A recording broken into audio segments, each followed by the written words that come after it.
एक गांव में एक आदमी रहता था जो कि बहुत गरीब था। हर वक्त वो आदमी ये सोचता था कि मेरी जिंदगी कब बदलेगी और कब मैं इस गरीबी से बाहर निकलूंगा। तो एक बार उसके पड़ोस के गांव में एक बाबा आए हुए थे जो सभी के सवाल का जवाब दे रहे थे। तब ये आदमी भी अपने सवालों का जवाब जानने के लिए अपने गांव से उस गांव के लिए जंगल के रास्ते निकल गया। जब यह आदमी जंगल के रास्ते जा रहा था तब अंधेरा काफी हो चुका था। तभी उससे जंगल में एक घर दिखाई दिया जो कि बहुत ही बड़ा और आलीशान घर था। इस आदमी ने वहां पर रात गुजारने के लिए उस घर के मालिक से इजाजत ले ली। तो उस घर के मालिक ने इस आदमी से पूछा कि तुम इतनी रात को कहाँ जा रहे हो। तब इस आदमी ने कहा कि मैं पास वाले गांव में जा रहा हूँ, वहाँ पर एक बाबा आए हुए हैं और उन्हीं से मैं कुछ अपने सवालों का जवाब मांगने जा रहा हूँ। ये सुनने के बाद घर के मालिक ने उस आदमी से कहा कि तुम उस बाबा से मेरे भी एक सवाल का जवाब पूछना।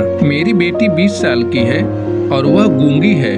उस बाबा से तुम पूछना कि वह कब बोलना शुरू करेगी। यह सुनने के बाद उस आदमी ने उस घर के मालिक को हाँ कहा और अगली सुबह होते ही वह उस गांव के लिए रवाना हो गया। कुछ देर चलने के बाद उसे जंगल के रास्ते में एक बूढ़ा इंसान मिला जिसके हाथ में एक जादुई छड़ी थी। उस बूढ़े जादूगर ने उस आदमी से पूछा कि तुम कहाँ जा रहे हो। फिर वह आदमी ने जवाब दिया कि मैं एक बाबा से अपने सवालों का जवाब पूछने जा रहा हूँ। फिर बूढ़े जादूगर ने कहा कि तुम उस बाबा से ये भी पूछना कि मैं स्वर्ग कब जाऊंगा। फिर वह आदमी हाँ कहकर वहाँ से चला गया। थोड़ी देर चलने के बाद उसे रास्ते में एक कछुआ दिखा जो कि ड्रैगन बनने की कोशिश कर रहा था।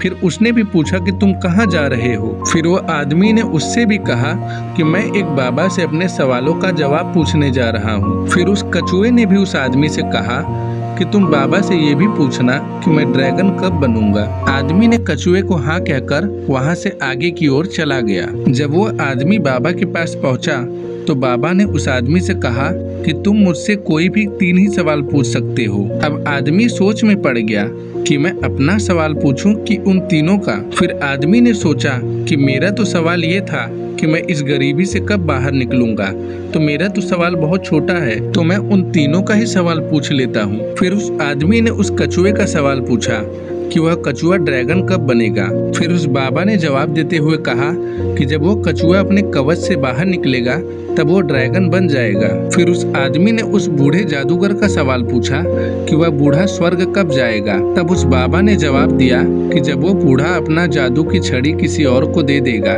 तब वह स्वर्ग चला जाएगा। फिर उस आदमी ने उस घर के मालिक का सवाल उस बाबा से पूछा तो बाबा ने कहा जब उस लड़की को उसका जीवन साथी मिल जाएगा तब वो बोलना शुरू कर देगी। वह आदमी उस तीनों सवालों का जवाब लेकर उसी रास्ते से फिर चला गया। जब वो उस कछुए से मिला तो फिर उसने उस कछुए को अपना कवच छोड़ने के लिए कहा। उस कछुए ने जब अपना कवच छोड़ा तो तुरंत वह ड्रैगन बन गया। उस कछुए के कवच से बहुत सारे मोती निकले जो उस आदमी को मिले। फिर वह आगे गया तो उसे वही जादूगर मिला। तब इस आदमी ने उस जादूगर से कहा कि जब तुम इस जादुई छड़ी को किसी और को दे दोगे तब तुम स्वर्ग चले जाओगे। तब उस जादूगर ने इस जादुई छड़ी को उसी आदमी को दे दिया और वह तुरंत स्वर्ग चला गया। फिर वह आदमी वहां से आगे चला गया।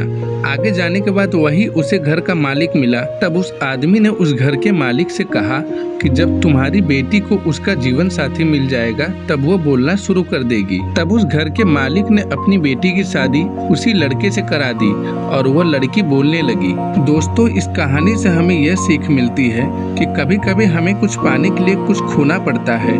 यदि तुम दूसरों के लिए सोचोगे तो भगवान तुम्हारे बारे में सोचेंगे। कभी कभी हमें अपनी जिंदगी में सैक्रिफाइस करना पड़ता है। जैसे कि उस कछुए ने अपना कवच छोड़ा तो वह ड्रैगन बन गया। उस बूढ़े जादूगर ने अपना छड़ी छोड़ी तो वह स्वर्ग चला गया। और उस घर के मालिक ने अपनी बेटी की शादी उस आदमी से की तो वह बोलने लगी। इस कहानी में सबको कुछ न कुछ मिला, लेकिन सबसे ज्यादा उस आदमी को मिला जिसने दूसरे के बारे में सोचा। इसलिए कभी किसी के हंसने की वजह बनना, लेकिन रोने की वजह कभी मत बनना। इसलिए संसार का यह नियम है, जो आप दोगे वही आप पाओगे, जो आप बोओगे वही आप काटोगे। यही नियम चलता है संसार में। अगर आप किसी को रुलाते हो तो आज नहीं तो कल आपको भी रोना पड़ेगा। इसलिए हमेशा लोगों की मदद करो और खुश रहो।